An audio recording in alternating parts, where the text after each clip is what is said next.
Parathyroid disorders. Hey friends, in this video we are going to study about parathyroid disorders. तो पिछली video में हमने parathyroid gland के ऊपर पढ़ा था कि वो ग्लैंड है, चार जो है इसके छोटे छोटे जो है ग्लैंड्स होते हैं पैराथायरॉयड के, जो कि थायराइड ग्लैंड के लोब्स के अंदर प्रेजेंट होते हैं. येलो कलर ग्लैंड है. इसका स्ट्रक्चर जो है वो सैंडस्ट्रॉम ने दिया था, इसको पहले रिपोर्ट किया था रेनार्ड ने. एंड इसके हमने फंक्शंस पढ़े थे कि ये टीसीटी के एंटागोनिस्ट होता है और इसका फंक्शन होता है to release the parathormone hormone, feedback control से वर्क करता है. So before studying this video, it's very important to study the previous video also. So let's begin with parathyroid disorder. अब जो पैराथायरॉयड डिसऑर्डर है दो तरह के होते हैं majorly, which is hypoparathyroidism and hyper parathyroidism. अब हाइपो और हाइपर में डिफरेंस क्या है? हाइपो मतलब कम, लेस. जब सिक्रेशन जो है बहुत कम हो जाए देन द रिक्वायर्ड अमाउंट, क्योंकि नॉर्मल लेवल से सिक्रेशन बॉडी के अंदर होती रहनी चाहिए. एंड हमें पता है कि जो पीटीएच हार्मोन है, parathormone hormone of parathyroid gland, its function is to increase the level of calcium in blood. तो ये जिसका फंक्शन है, लेकिन अगर ये बहुत कम अमाउंट में सिक्रेट होगा तो वो कैल्शियम रिक्वायरमेंट को कंप्लीट नहीं कर पाएगा. So the first disorder we can study is hypoparathyroidism. इससे जो बीमारी होती है उसको कहते हैं पैराथायरॉयड टेटनी. तो पैराथायरॉयड टेटनी जो है वो किस किस करेक्टरिस्टिक को हम देख के कह सकते हैं कि the person is suffering from parathyroid tetany. पहला है fall in calcium level in blood. जो कैल्शियम है, क्योंकि पीटीएच का काम है to increase the level of calcium, यहाँ पे हाइपो मतलब कम हो गया सिक्रेट, कम होने के कारण कैल्शियम भी जो है ब्लड के अंदर कम हो जाएगा. सो fall in calcium level, normal जो है 8.4 टू 9.4 मिलीग्राम पर 100 ml ऑफ ब्लड होता है, लेकिन ये देखो अमाउंट कितनी डिक्रीज हो गई, अप टू 6 मिलीग्राम पर 100 ml of blood. This condition is called as hypocalcemia, क्योंकि इट्स हाइपोपैराथायरॉयडिज्म. सो हाइपो मतलब कम, calcemia means level of calcium in blood. Less level of calcium in blood than required amount, this leads to hypocalcemia. Next thing is rise in phosphorus level. हमें पता है कि calcium phosphorus balance होता है body के अंदर, जो कि पीटीएच एंड टीसीटी के द्वारा कंट्रोल किया जाता है. But in case if there is a hypoparathyroidism, the person जो बॉडी के अंदर जो है there is a rise in phosphorus level due to increase loss of calcium in urine. Urine के थ्रू बहुत ज्यादा कैल्शियम लॉस होने के कारण जो फॉस्फोरस लेवल है वो ज्यादा बढ़ जाता है बॉडी के अंदर. And the next thing is painful spasmodic contraction of muscles of face, hand, feet called capropedal spasm. इसके अंदर जो है मसल्स की बहुत अनइवन कॉन्ट्रैक्शन होती है जो बहुत ज़्यादा पेनफुल होती है. कहाँ के मसल्स? फेस के, हैंड के, फीट के, और इसको जो है कैप्रोपेडल स्पैज्म भी कहा जाता है.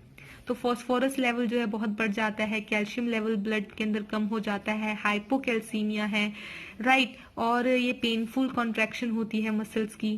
तो ये चीज़ जो बहुत कॉमन है विमेन के अंदर इन मेन्यूपोजल पीरियड.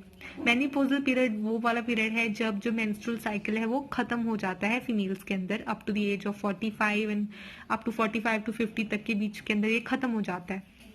सो उस टाइम पे दिट्स कॉमन इन विमेन. और यहाँ पे एक और चीज है, we can observe that's increased neuro excitation, which means hyper irritability of nervous system. तो नर्वस सिस्टम के अंदर एक्साइटेशन बहुत ज्यादा हो जाती है, इरिटेबिलिटी बहुत बढ़ जाती है, और यहाँ पेनफुल मसल के कॉन्ट्रैक्शन होते हैं फेस, हैंड, फीट के, which is called carpopedal spasm.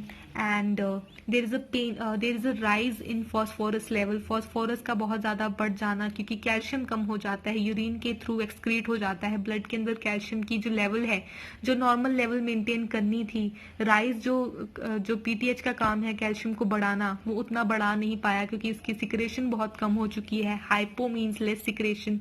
तो हाइपोकैल्सीमिया से जो है जो पर्सन है वो सफर कर रहा है, क्योंकि कैल्शियम लेवल जो है वो उतना बन नहीं पा रहा है. तो कितना अमाउंट रह जा रहा है? 6 मिलीग्राम पर 100 ml of blood, which should be from 8.4 to 9.4 milligram पर 100 ml of blood. So this leads to parathyroid tetany. So this is hypoparathyroidism. Now the next one is hyperparathyroidism. ये जो हाइपर है, hyper का मतलब है ज्यादा, हद से ज्यादा। जब नॉर्मल लेवल से जितना सिक्रेट होना चाहिए उससे बहुत ज्यादा सिक्रेट हो जाए parathormone hormone from parathyroid gland, this leads to hyper parathyroidism. और इस डिजीज को जो कहा जाता है osteitis fibrosa. Remember, it causes osteitis fibrosa. तो जो पर्सन है वो ऑस्टाइसिस फिब्रोसा से जो है सफर करता है। और इसकी करेक्टरिस्टिक्स क्या है, जो हाइपो में होता था उससे ऑपोजिट है थोड़ी सी, क्योंकि यहाँ पे हाइपर है मतलब increase level of calcium in blood which is hyper calcemia. In hypo we study hypocalcemia, in hyper parathyroidism there is hypercalcemia. So this is very easy to understand कि जो कैल्शियम का लेवल है वो blood के अंदर हद से ज्यादा, क्योंकि कैल्शियम पीटीएच अगर रिलीज होगा तो कैल्शियम लेवल बहुत ज्यादा इंक्रीज हो जाएगा। So this is high calcium level in blood called hypercalcemia. There is increase separation of calcium from bones which is the over activation of osteoclast. Osteoclast एक activity है जिसके अंदर जो है कैल्शियम जो है बोन्स से जो है सेपरेट होता है, लेकिन अगर ओवर एक्टिवेशन हो जाए तो बहुत ज्यादा कैल्शियम सेपरेट होना शुरू हो जाएगा और ब्लड के अंदर बहुत ज्यादा कैल्शियम हो जाएगा, even more than 8.4 to 9.4 milligram पर 100 ml ऑफ ब्लड। तो इससे अगर ज्यादा बढ़ जाए अमाउंट, बहुत ज्यादा बढ़ जाए, 10 पहुंच जाए, 12 पहुंच जाए, 13 पहुंच जाए, 15 पहुंच जाए, तो it leads to hyper parathyroidism which is osteitis fibrosa. Next thing is loss of calcium in urine increases. अब ब्लड के अंदर क्योंकि बहुत ज्यादा कैल्शियम है तो किडनीज जो है वो फिल्टर करने में लगी रहती है कैल्शियम को ताकि कम हो किसी तरह से। तो नॉर्मल अगर एवरेज देखें तो 100 मिलीग्राम कैल्शियम जो है एक्सक्रीट कर देना चाहिए एक दिन के अंदर, ये नॉर्मल है। लेकिन अगर calcium amount 180 milligram per day जो है इंक्रीज हो जाए तो वो जो है इट लीड्स टू ऑस्टाइसिस फिब्रोसा, कि जो कैल्शियम है वो बहुत ज्यादा एक्सक्रीट हो रहा है क्योंकि ब्लड के अंदर इसकी अमाउंट बहुत ज्यादा इंक्रीज हो गई है। So loss of calcium in urine increases which is called as hypercalciuria. So this is called as hypercalciuria. Hyper means very much increase in the level of calcium in urine is hypercalciuria. The next thing we can observe is कि जो बहुत ज्यादा calcium अगर blood के अंदर है तो kidney उसको बहुत ज्यादा फिल्टर करना शुरू कर देगी, जिसके कारण जो किडनी के ट्यूब्यूल्स है उसके अंदर कैल्शियम की डिपोजिशन होना स्टार्ट हो जाएगी which leads to kidney stone.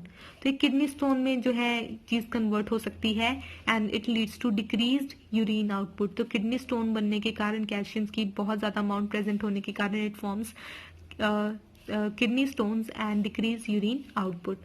So these are some of the characteristics we can observe in case of ostitis fibrosa condition of hyperparathyroidism. So these are the two different disorders of parathyroid gland.